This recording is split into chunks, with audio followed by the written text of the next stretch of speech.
조선의 19대 왕인 숙종은 여태 나왔던 많은 드라마에서 마르고 여린 미소년으로 나오거나 기침이나 자주 하는 병약한 왕으로 묘사되는 경우가 많았죠. 게다가 강렬한 이미지의 희빈 장씨와 비교되면서 우유부단하고 여자에게 약한 못난이 왕으로 나오기도 했습니다. 하지만 사실 숙종은 불같은 성격을 가지고 있었으며 마음에 들지 않는 신하들은 모조리 숙청하는 등 자신이 하고 싶은 일은 다 하고 살 만큼 절대왕권을 가진 강력한 왕이었는데요. 역사학자들은 2016년 대박이라는 드라마에서 최민수가 보여준 카리스마 넘치는 숙종의 모습이 실록에 묘사된 모습과 가장 근접했다고 평가하고 있습니다. 과연 실제 숙종의 모습은 여태 우리가 알고 있던 것과 얼마나 달랐던 것인지 지금부터 함께 보시죠. 숙종은 1661년 조선의 18대 왕인 현종과 명성황후 사이의 외아들로 태어났습니다. 1674년에는 13살의 어린 나이에 조선의 임금으로 즉위했는데 그의 어머니인 명성황후 김씨는 아직 숙종이 나이가 어리다는 이유로 그가 직접 나란 일을 돌보는 것을 반대했지만 평소 속이 깊었던 그는 수렴청정을 받지 않고 그 어린 나이에 누구의 간섭도 없이 직접 나라를 통치했죠. 이는 조선왕조에서 매우 특이한 경우에 해당했지만 이것이 가능했던 이유는 숙종의 아버지인 현종의 할아버지인 효종의 외아들이었고 숙종 자신도 정실 부인에게서 태어난 유일한 아들이었으므로 그가 조선왕조 역사상 최상급의 정통성을 가진 몇 안 되는 왕이었기 때문입니다. 형제가 없었기에 연산군 때의 중종처럼 그를 폐위시킨 후 대신 내세울 마땅한 대군이 없었고 유일한 경계 대상이었던 임평대군의 아들들은 숙종의 재위 초기에 삼복의 옥 사건으로 제거되었기 때문에 사실상 그를 위협할 수 있는 세력이라고 할 만한 것이 없는 상황이었는데요. 덕분에 어린 나이에 왕이 되었음에도 수렴청정 없이 직접 나라를 다스릴 수 있게 된 것이죠. 숙종은 세자 시절부터 몸이 허약했지만 성미는 매우 불같아서 궁녀들이 머리를 빗겨주거나 옷을 갈아입히는 것조차 몸서리칠 정도로 싫어했다고 합니다. 결국 그의 머리를 빗겨주는 것은 어머니가 직접 했다고 하는데 그나마도 못 참고 투정을 부렸기 때문에 빛 같은 물건으로 머리를 때려가면서 겨우 빗겨줬다고 하죠. 그래서 숙종의 어머니인 명성황후 김씨도 아들에 대해 평하기를 세자는 내 배로 낳았지만 그 성질이 아침에 다르고 점심에 다르고 저녁에 다르니 나로서는 감당할 수가 없다 라고 할 정도였습니다. 이런 불같은 성격 덕분에 숙종은 평생에 걸쳐서 아랫배가 아프고 대소변이 잘 나오지 않는 산증을 앓았는데 이것은 전형적인 화병의 증상이라고 하네요.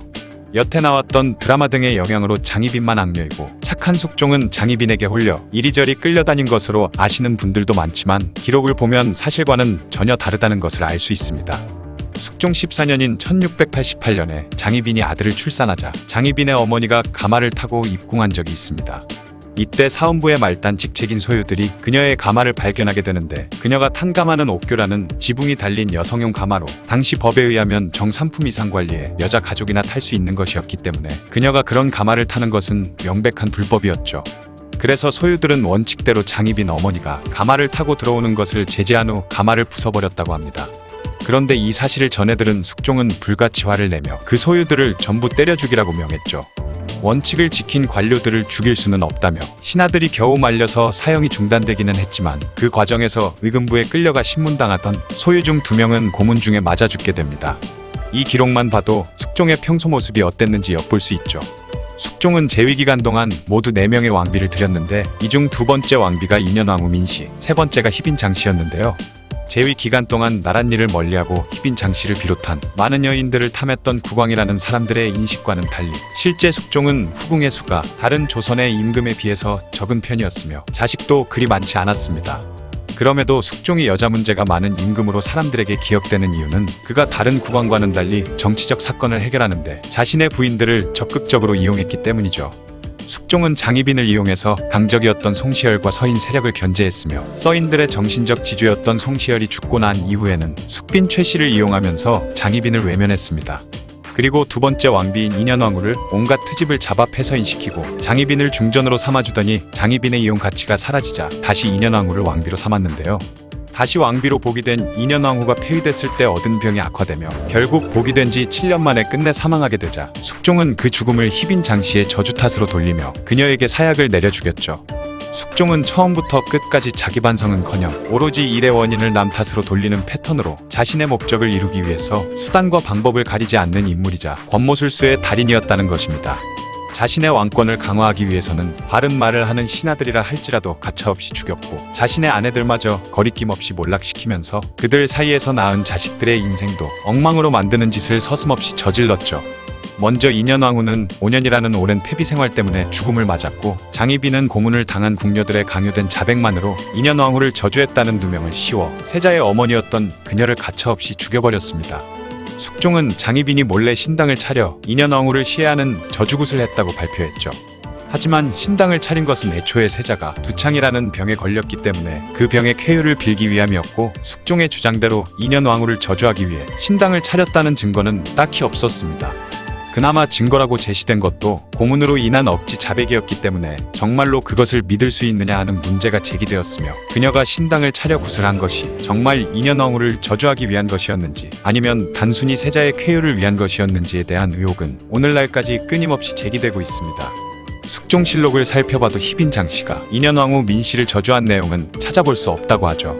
인조반정 이후 현종 때까지는 붕당 간의 적절한 견제와 균형이 이루어졌지만, 숙종이 즉위한 이후부터는 한 당파에 의해 모든 권력이 독점되는 상황이 계속됐는데요. 즉 임금이 남인을 선택하면 서인이 죽어나갔고, 서인을 선택하면 남인이 죽었다고 합니다. 숙종은 재위 내내 이렇게 집권 세력을 통째로 갈아치우는 환국 정치를 펼치며 자신의 왕권을 강화시켰고, 신하들에게 반강제로 왕을 향한 충성을 맹목적으로 강요하면서 많은 신하들이 그를 두려워하며 따르게 되죠. 숙종은 애초에 신하들을 대등한 존재로 보지 않았다는 의견도 있습니다. 숙종 17년인 1691년에 우의정 김덕원이 숙종에게 "제가 궁궐 생활을 오래한 내관에게 전해 듣기로 인조대왕과 효종대왕은 늘 검소하고 절약하는 모습을 보이셨다고 하는데, 님도 좀 검소하게 생활을 해보시죠 라는 말을 했다가, 네가 감히 선조의 일을, 그것도 천한내시의 말을 들먹이면서 나를 능멸해? 라는 숙종의 대답과 함께 호된 대가를 치러야만 했죠. 오래전에 죽은 그내시는 김덕원에게 그 말을 전해준 대가로 일가 친척들과 함께 내시 명단에서 삭제되었고, 김덕원 본인은 그날로 파직을 당했다고 합니다. 영의정을 비롯한 주변 신하들이 싹싹 빌면서 용서를 구했지만 아무런 소용이 없었다고 하죠. 심지어 숙종은 환국을 이용해 인조와 효종, 현종까지 무려 3명의 왕을 모셨던 송시열마저 사약을 내려 죽였는데요. 애초에 숙종은 세자 시절부터 송시열을 싫어했는데 1689년 숙종이 100일도 채 안 된 아들인 경종을 원자로 책봉하려는 것을 송시열이 열렬히 반대하며 자신과 대립각을 세우자 크게 분노하며 그를 제주도로 유배 보내버렸습니다.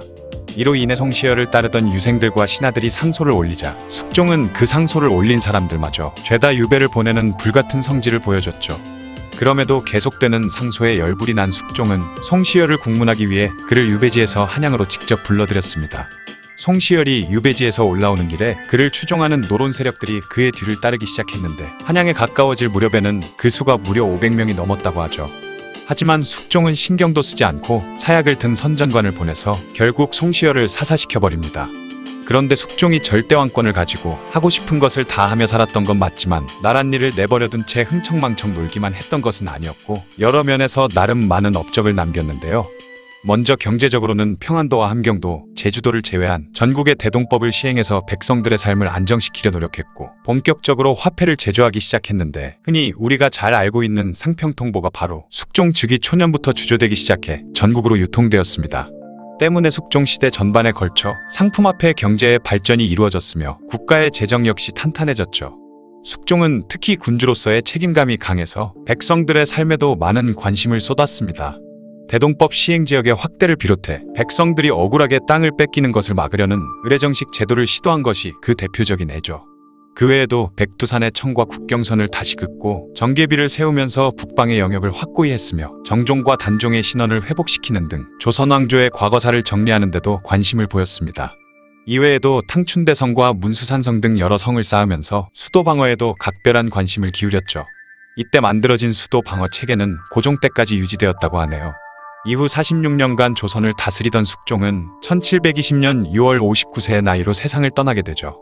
지금까지 조선 역사상 가장 강력한 왕권을 가졌던 숙종의 이야기였습니다. 영상을 봐주셔서 감사합니다. 더 재미있고 유익한 영상으로 다시 찾아뵙겠습니다. 구독과 좋아요 꾹 눌러주시고 댓글도 부탁드려요.